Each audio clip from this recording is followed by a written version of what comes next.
मेरे पापा मतलब पहले जो है ना हमारे जो बड़े लोग होते थे घर में रात को सोने के टाइम पे बच्चों को बेड टाइम स्टोरी सुनाते थे। एक्चुअली बेड टाइम स्टोरी सुनाना बहुत ही ज़्यादा ज़रूरी है। बच्चों के सबकॉन्शियस माइंड में वो बातें चली जाती हैं एंड देन वो शायद उनको लाइफ को हैंडल करने का वे देती हैं। आज के पेरेंट्स को टाइम नहीं है बच्चों को बेड टाइम स्टोरी सुनाने का, या वो लोग इतना टायर्ड है अपनी लाइफ में जो भी है, मतलब XYZ जो भी प्रॉब्लम है। बट बेड टाइम स्टोरी हम लोग को जब बचपन में सुनाते थे तो वो ना हम लोग को मतलब बहुत टाइम तक वो हमको बहुत मोटिवेटेड रखती थी। लाइफ की सिचुएशन को हैंडल करने के लिए बहुत हेल्प होता था।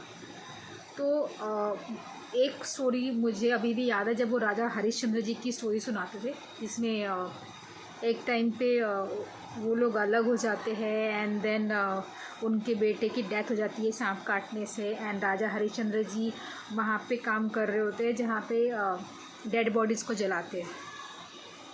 एंड डेड बॉडीज़ को जलाने जब उनकी वाइफ अपने बेटे को लेके आती है वो डेड बॉडीज़ को जलाने के लिए, तो राजा हरिश्चंद्र जी वहाँ पे अपना कर्म नहीं छोड़ते हैं। उनका ड्यूटी था कि जो भी वहाँ पे जलाने के लिए बॉडी आए उससे चार्जेस ले, तो अपनी वाइफ से भी वो वही करते हैं। एंड उसके पहले भी जो भी उनकी जो स्टोरीज़ थी तो अपने वाइफ को भी बोलते हैं कि तुम मुझे इसका चार्ज पे करो एंड देन मैं ये बॉडी को अलाउ करूँगा जलाने के लिए यहाँ पे।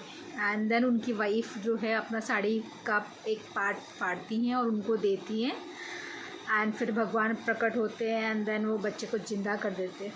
तो मतलब बहुत फिर वो मोरल भी सुनाते थे हमारे पेरेंट्स की, मतलब भगवान बहुत बार ना अलग अलग रूप में एग्ज़ाम लेते हैं।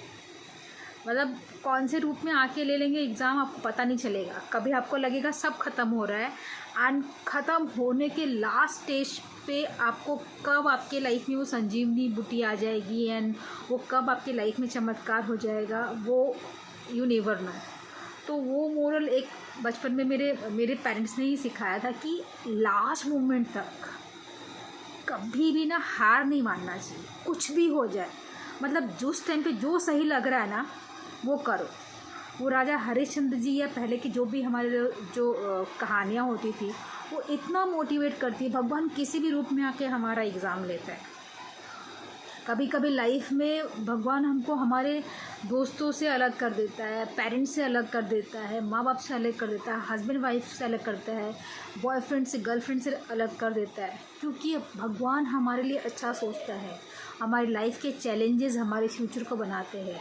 बट हम अगर उस चैलेंजेस को ही फेस करना नहीं चाहते, उस चैलेंजेस से ही डर जाते, तो हम आगे कैसे बढ़ेंगे। तो लाइफ के चैलेंजेस हमारे लिए बहुत ज़रूरी है, क्योंकि भगवान हमारा एग्ज़ाम लेता है कि ये जिस काम के लिए हमने इसको भेजा हुआ है या जो मैं इसको लाइफ में सिखा रहा हूँ उसमें वो कितना सक्सेसफुल हो सकता है। एंड आपको लिटरली तब तक आपको एग्ज़ाम देना पड़ेगा तब तक कि आप वो एग्ज़ाम में पास नहीं होते और वहाँ से आगे नहीं बढ़ते। बट यही है कि नीयत हमेशा साफ होनी चाहिए और कर्म हमेशा सही होना चाहिए, और किसी को बुरा सोच के काम नहीं करना है। अगर किसी और की वजह से आपका कभी बुरा होता है ना और आपको लग रहा है कि नहीं यार इसको हर्ट नहीं करना है, तो नहीं करना है। ये नहीं कि मैं सुपीरियर हूँ, मैं बहुत प्रीमियम हूँ और वो छोटा इंसान है तो उसको हर्ट करेंगे चलेगा ना। आपको अपने आप को ही बचाना है और किसी और को भी आप हर्ट ना करो वो भी देना है। लेकिन कभी ऐसी सिचुएशन आ जाए जहाँ पे आपको लग रहा है कि उसके हर्ट करने से शायद आपको ज़्यादा फ़र्क नहीं पड़ेगा, बट आपने उसको हर्ट कर दिया तो उसका बहुत बड़ा नुकसान हो जाएगा। वहाँ पे आप वो छोटे से मिनिमम से हर्ट में सर्वाइव कर लेना, क्योंकि ऊपर वाला जब अपनी लाठी चलाता है तो उसमें से आवाज़ नहीं आती है, बट अच्छे अच्छे लोगों का हिसाब किताब हो जाता है। तो स्टोरी सुनते रहिए। जो हम बचपन में मतलब जो भी मैं तो हिंदी मीडियम से पढ़ी हूँ, तो वो रस होता था, एक वीर रस और कौन कौन से रस होते थे, वो सब स्टोरीज़ ना बहुत मोटिवेट करती थी। तो जो वो स्टोरी पढ़िए जो जिसका मोरल बहुत अच्छा हो और जो आपको लाइफ में स्ट्रेंथ दे, क्योंकि कहानियाँ हमको याद रह जाती है और हमको स्ट्रेंथ देती है।